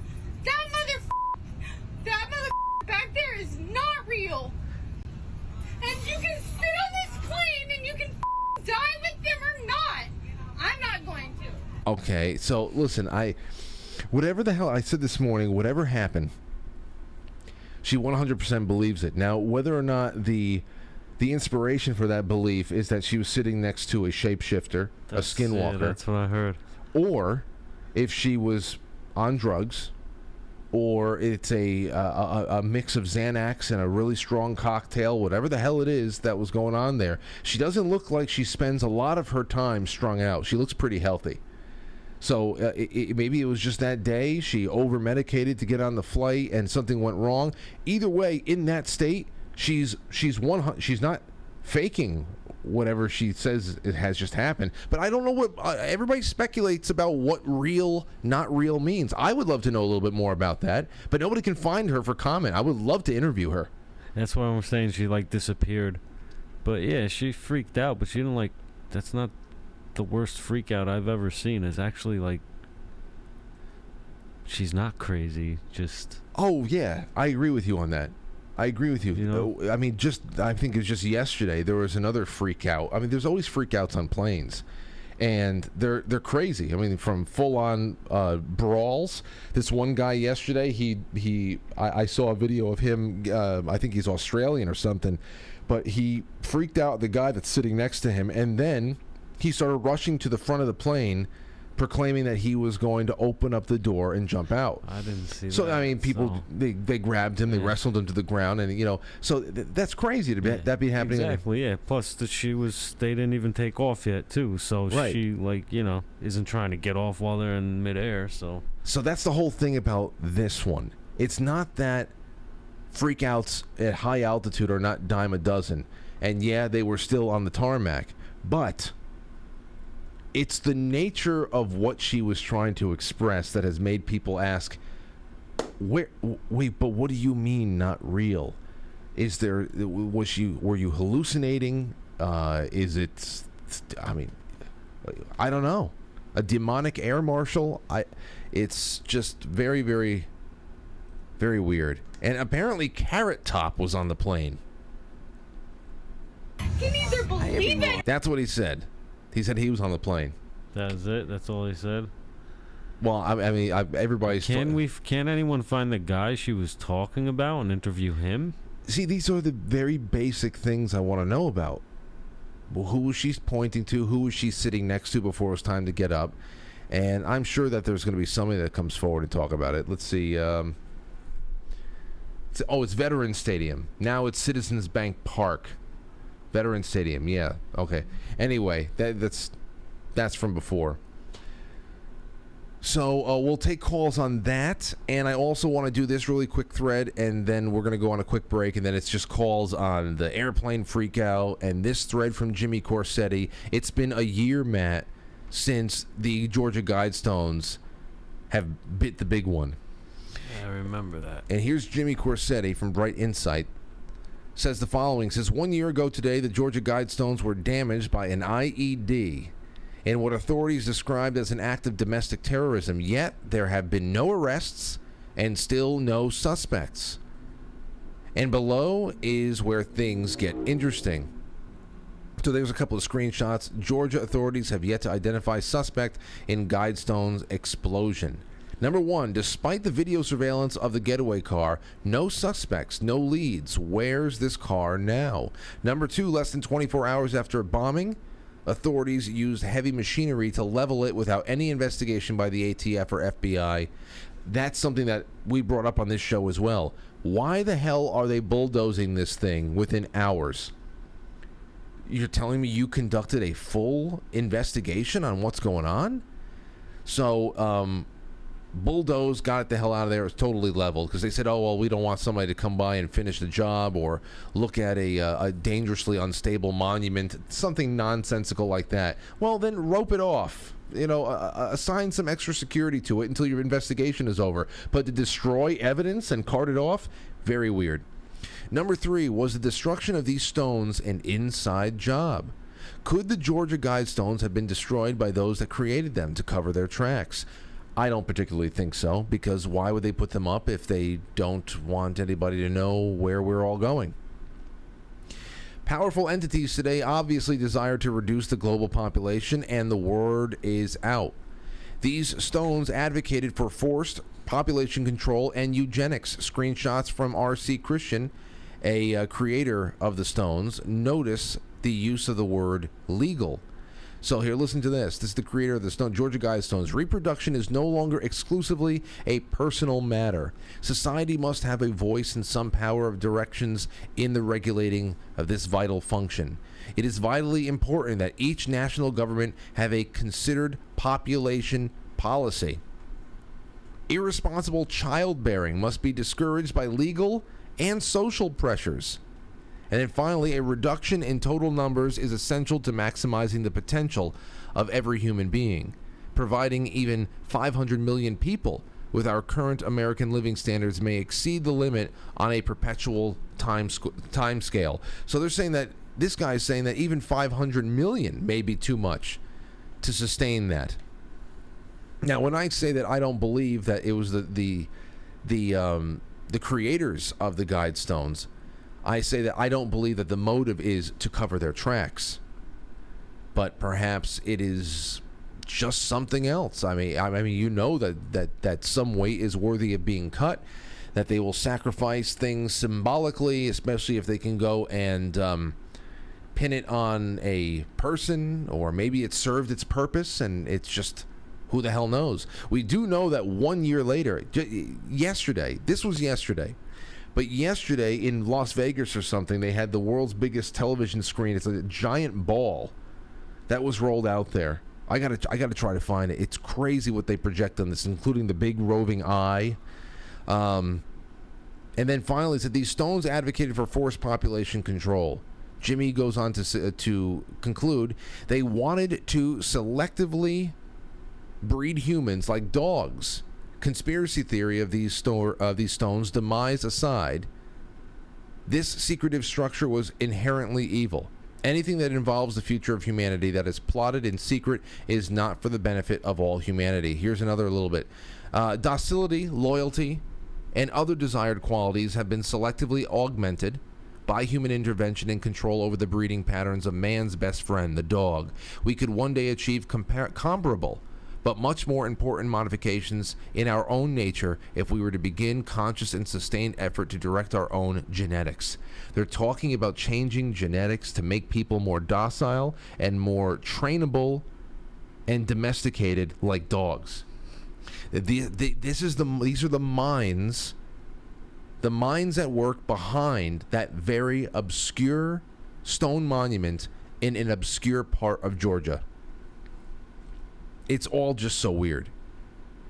Now, I'm keeping this on file because next week we've got Really Graceful coming on, and she has not only covered the Georgia Guidestones to a great degree, she created the Deep State Encyclopedia. Georgia Guidestones are in there. She's done a good amount of research herself, and she's asked these very same questions. So I would love to hear what some of her theories are on this. But all that being put on the table now, we're going to take a quick break, a little bit of a breather. We come back with your calls, your super chats, and your theories that will lead us right into the loving arms of the weekend. Don't go anywhere.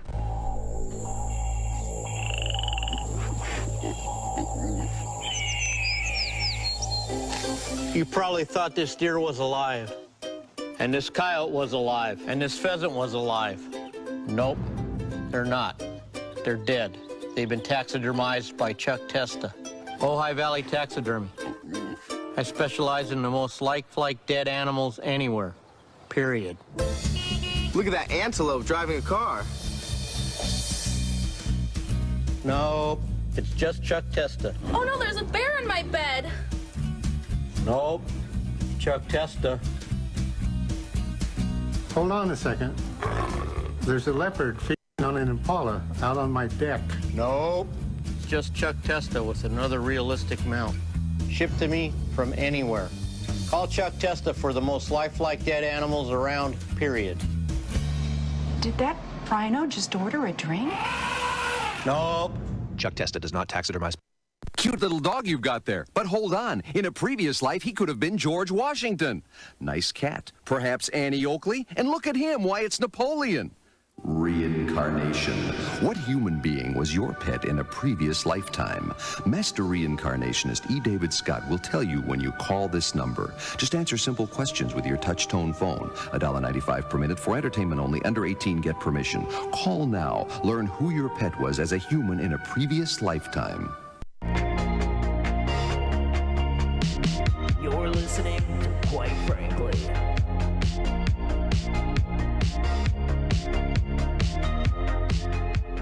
Dear Jesus, thank you for this food. Please bless it. Help guide us through this difficult season of our relationship. Protect Cassie's heart because she has really been struggling. Amen. Can I just pray really quick? Yeah. Dear Jesus, thank you for this food. Please bless it. I pray that Jamie realizes that my heart wouldn't need protection if I had a boyfriend who supported me.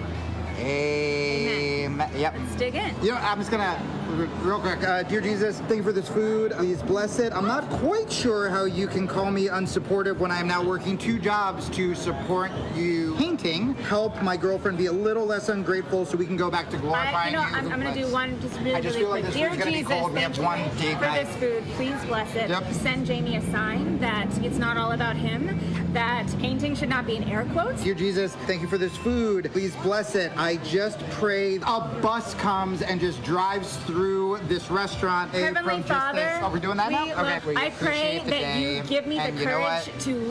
Okay. Dear Jesus, thank you for this food. Please bless it. Here we go with the pretending to leave again. Dear Jesus, thank you for this food. Please bless it. I will leave. Jesus, dear Jesus, I pray that you give her the courage to leave and that you show me what it feels like to live a life where I can delight in your presence again. I haven't been to church in a month because of my anxiety. Dear Jesus. Dear Jesus. Dear Jesus. Dear Jesus. Thank you. Thank you so much. This looks really nice. We really appreciate it. Thank you very much. Amen.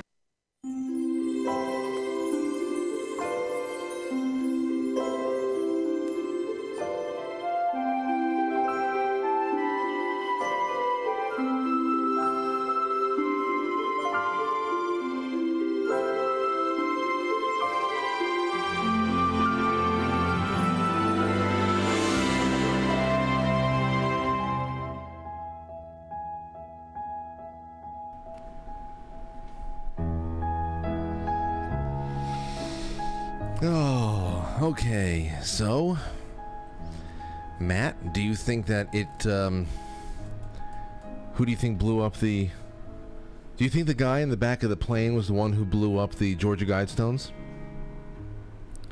Nah, he's part of the Georgia Guidestones plan. All part of it. Yeah.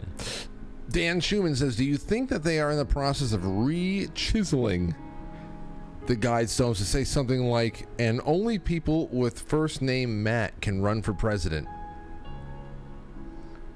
If they, that would be something. I would have a good chance of winning. And they would say use the gallows to maintain a world population of no more than 500 million. That's a lot of gallows. That's a lot of rope. That's a lot of rope. It's just you. It's just you at the Resolute desk in your office, in the Oval Office, and all you know how you always see the footage of people, of presidents at their desk. I sign it and hold it up like Trump did. Yeah, but you were just like, you're looking. You have glasses on. You're looking down your nose through the glasses, and you're looking at all these papers, and really all it is just figures of how many people are being hung all over the place. Okay, you're looking through 200,000 people, 500,000 people hung in 1 week. Wow. That's it. You don't care about infrastructure or anything like that. How many people have we hung this week? Let's see. Go over to quitefranklysuperchat.com. We're also going to take your calls. Let's go to that right now. Daniel, what's going on? Hey, how's it going? Hey, what's going on, bro? I was just wondering, really love your show and everything like that. And hey, Matt and everyone. What's up? But what was the, I guess, reason why they blew up the Georgia Guidestones? That's a good one. What was? Yeah. I mean that's the big question, right? Is it because if it were something, I guess that's what Jimmy Corsetti is really asking, is that who was behind it and why was the investigation completely abandoned? If this was not something that was in some way, shape, or form planned, and if it was planned, then what is it? Is it ritualistic that it's just, hey, listen, we're appeasing our occult view of karma about revelation of the method. We're appeasing this part of our magic, and we're letting the world know exactly what we're looking to do and how we feel that it needs to be maintained and all that stuff, how we have to prune humanity down to an acceptable level and all that other stuff. Is it that the time for their revelation, their backhanded form of revelation, is over? Did they roll that into an attempt to also just bolster the whole domestic terrorism narrative that they've been giving us all? Who knows, Daniel? All I know is that if this was somebody who was actually a right-wing domestic terrorist who wanted to show the NWO what he really thinks about it, and they got his car on tape, why the hell are they abandoning this investigation, and why would they get rid of all the evidence within hours? I mean, they just ruined their own crime scene, and that's the more, I think, really important point to theorize about what the actual need to do this was. So yeah, I guess just getting rid of more physical evidence. But that's the whole thing. It's not like people didn't know about this. The Guidestones have made they make headlines every so often. There's always people talking about it, writing about it, making documentaries about it. It's always getting vandalized. This is not a best kept secret there. It's just all out in the open. It's not like everybody's noticing the Guidestones, we have to get rid of it now, or else. It's not like that. I think that if it's anything, that they may be in one phase of whatever they have planned for the world, it has now suited its purpose, and just like everything else, it goes up and it's sacrificed in an explosive ball of flame. That's maybe. Okay. But of course, Daniel, if you have anything else for us, you can always email me. I love hearing people's theories about this. All right, I will do, for sure. Thank you very much for taking the call, and really love the show. Well, thank you. I loved your call. I'm glad you got through it. I hope you do it again. Have a good one, man. You as well. Thanks. All right. Let's go to a 314. You're on the air. Who's this? Hey, Frank, it's Patrick. Thank you for taking my call again. What's going on, Patrick? Hey, brother. I don't know. I'll just throw this out there, but it feels like, and I'm not a big Q fan, but I just listen to like maybe through Dave or something like that. But future proves past, right? And it feels like we've already won this information war. I almost feel like I'm in a time warp when I've been placed back and watching the dominoes fall, even though I'm the outside and I already know we won this battle. And right now, it's just to wake everyone else up that hasn't been following. I probably got red-pilled as soon as Trump came into office, pretty much. I started then. So I'm an optimist. And the other thing is, they come out, I don't know if CDC or somebody, they admitted there's only, the side effects for the vaccine is only like 4.2% of the people that got it. So, and most of my family did. So, again, optimistically, unharmed. And that's all I got to say, brothers. Well, you know, I would have to say that whatever the CDC puts out there is not worth a bag of dog shit. Yeah, I know. But hey, you know, you know what I pray for more so these days, Patrick, than anything is that these batches of saline that we know that have been distributed all over the world, that there was a really big, a very distinct rhyme and reason to where they were going and how they were being tracked. And I hope that a lot of my family and friends got that stuff. I hope that they got that. Even if I pray for you too, brother. No, hey, I pray for everybody, and I obviously not everybody gets that lucky.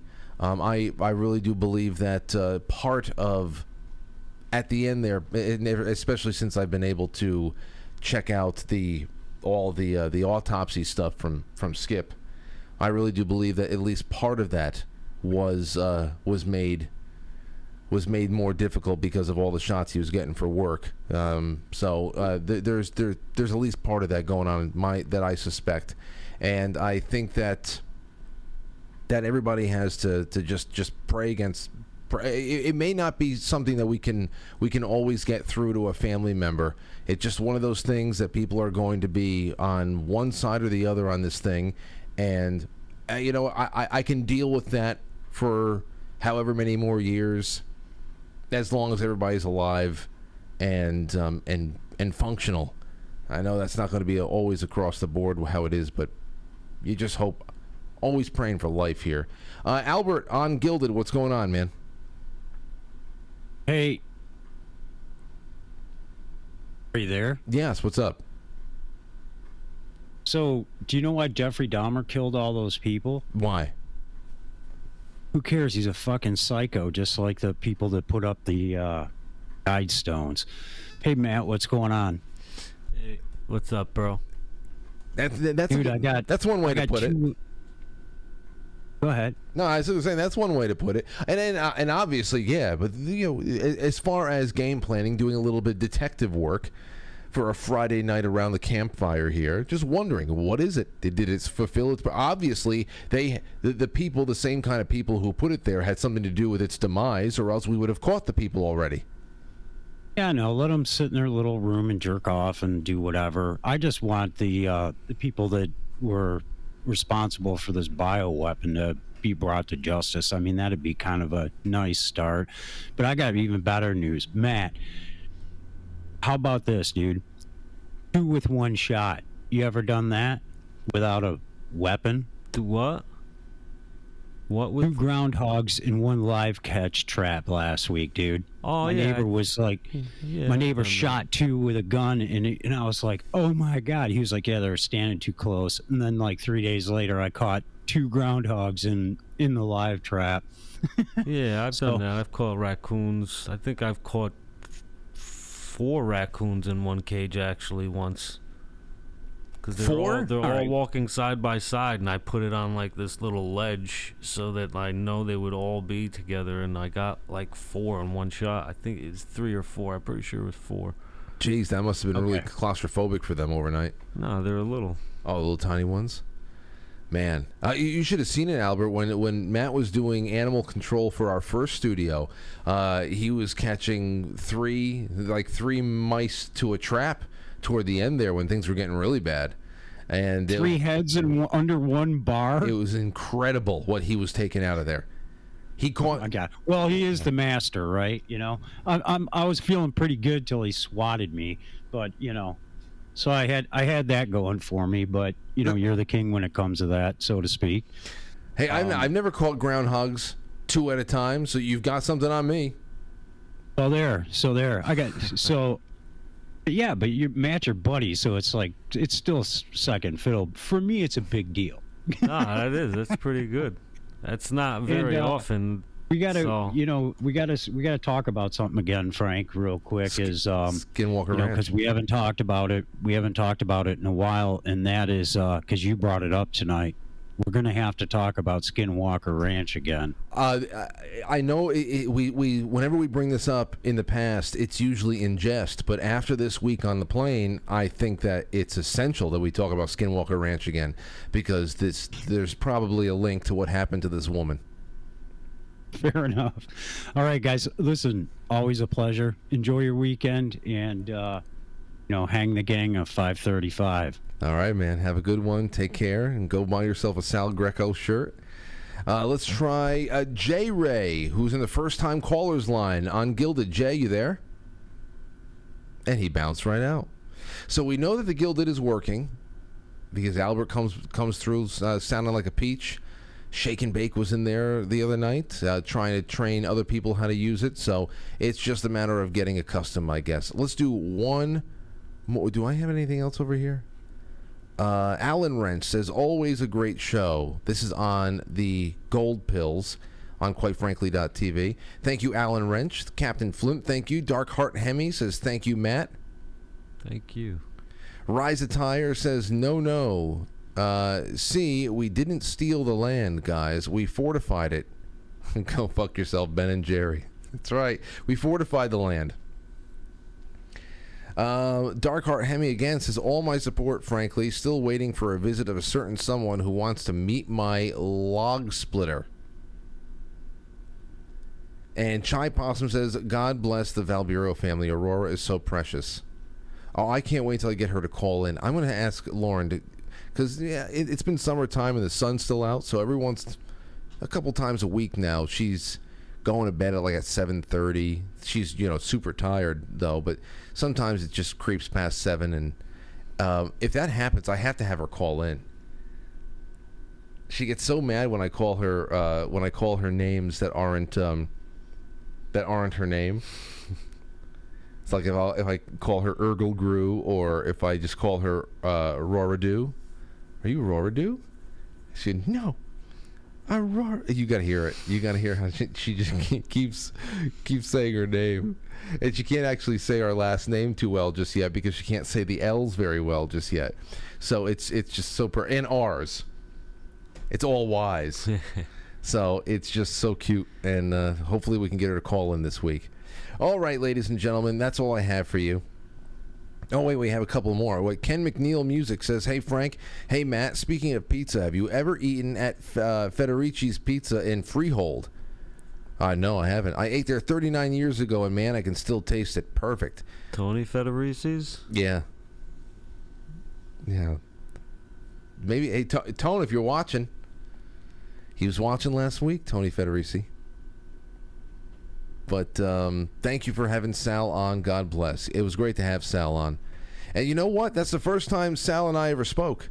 I thought he was on once before. Nope. After I learned about his story, I found him on Instagram and I think Twitter.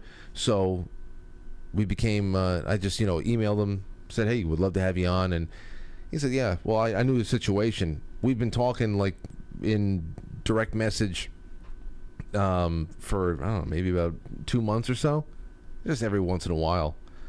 And that was great. It's just, I feel like we've known each other for years. When we're all here together that night, that's going to be awesome. That'll be a good time. All right, that's all we have for you for real, and I want to thank you all for another great week. Next week is going to be another good one. We have great topics that are already planned. We have wonderful guests that are coming on, and on quitefrankly.tv, starting in just a few minutes, is the weekend roundup. So make sure you set your dials and your bookmarks to quitefrankly.tv, so you can always, hop in there and hang out with people there, and the Gilded. Always people chatting and having a good time, and I appreciate all of your presence this week. Matt, thanks for hanging out. Thank you, Francis. I hope that you stay cool. I'll try. Yes, I know. I got a lot of heavy lifting to do over the next couple of days. But good things are happening.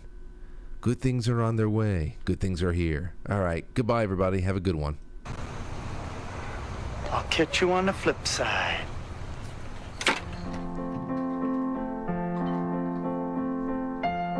Quite Frankly is filmed before a live studio audience. And now our super chatters, starting with Ken McNeil, Dan Schumann, Stostube, Katie Sky. And then thank you to all of our friends on the Rumble Rants. We have a couple over there right now. That's Tropical Rocket and Shecky 2000 and NJSF. I'm releasing the Scratchin' on QuiteFrankly.tv, and I hope that the rest of you will join us in and out all weekend on QuiteFrankly.tv, watching what we have ready for you. And on Sunday night, I will curate all of the programming, as I always do, and I'll make sure that it is cozy and refreshing and nice. All right. Goodbye. See you all soon. Become a sponsor.